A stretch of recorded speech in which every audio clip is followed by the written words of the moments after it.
Hey everyone, welcome back to the channel. I hope you are doing absolutely well.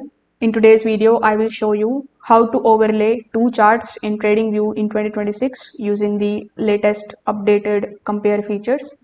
So first of all, you can use the link that is given in the description. This way you will be landed here on tradingview.com. Over here, log into your account if you haven't already. Now guys, before hopping on into this video, if you are interested in the Black Friday deal, you can just check out the link in the description. You will get up to 80% off plus 1 month absolutely for free.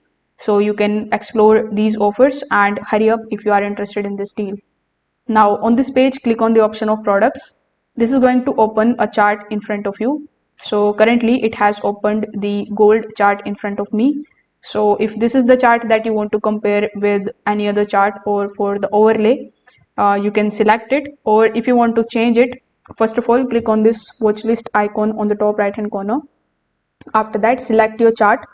So once you have done that, once you have your base chart available, simply click on this plus icon here on the top. When you see this type of compare symbol pop up in front of you, you just have to type that particular symbol you want to compare your base chart with.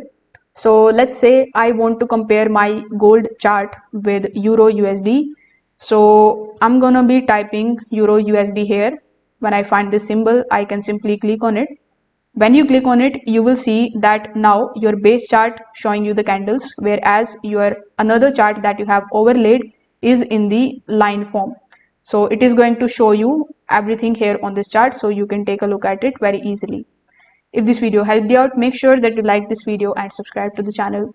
Thanks for watching.